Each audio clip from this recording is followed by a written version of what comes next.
Le message du jour vous est présenté par notre frère Marc. Salut, chers bien-aimés de notre Père Céleste.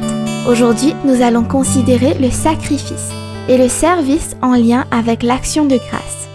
Le sacrifice. L'obéissance vaut mieux que le sacrifice, mais le sacrifice est toujours important. En effet, comme l'obéissance, le sacrifice est souvent une preuve de notre reconnaissance.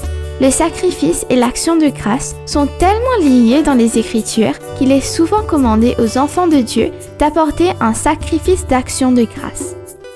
Le psaume 107 nous encourage à louer l'Éternel pour sa bonté et pour ses merveilles en faveur des fils de l'homme. Nous n'aimons pas toujours faire des sacrifices. Le sacrifice peut être douloureux. C'est, par définition, coûteux. Le sacrifice exige de la pensée et de l'attention. Pour ces raisons, faire un sacrifice à Dieu est l'une des indications les plus claires que nous l'apprécions vraiment.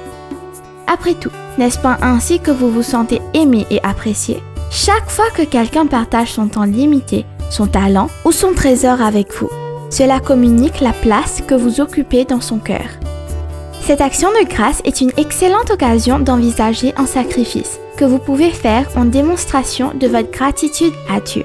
Peut-être pouvez-vous offrir une contribution spéciale à votre Église. Les organismes de bienfaisance sont toujours à la recherche des personnes prêtes à faire don de leurs compétences et talents, et parfois de leurs muscles. Vous n'avez peut-être pas de temps, d'énergie ou d'argent en extra pour le moment, mais c'est ce qui en fait un sacrifice. Le service. Parfois, la meilleure façon de rendre grâce à Dieu est de servir les autres. L'écrivain des Hébreux nous interpelle. C'est pourquoi offrons sans cesse à Dieu un sacrifice de louange, c'est-à-dire le fruit de lèvres qui confesse son nom. Et n'oubliez pas la bienfaisance, car c'est à de tels sacrifices que Dieu prend plaisir. Dans Hébreux 13, versets 15 à 16. Thanksgiving, l'action de grâce, nous dit-on, c'est au moins deux choses, ce que nous disons et ce que nous faisons. Nous offrons nos remerciements avec nos bouches, mais nous ne devons pas oublier de démontrer notre gratitude en utilisant nos mains et nos pieds pour offrir un service. Nous devons faire le bien et partager. Le service est le modèle du Christ qui n'est pas venu pour être servi, mais pour servir et donner sa vie en rançon pour plusieurs. Dans Matthieu 20, 28. De plus, notre gratitude à Christ, par ses nombreuses bénédictions, devrait nous obliger à reproduire ces bénédictions dans la vie de ceux qui nous entourent. Jésus a dit « Car je vous ai donné un exemple, afin que vous fassiez comme je vous ai fait ».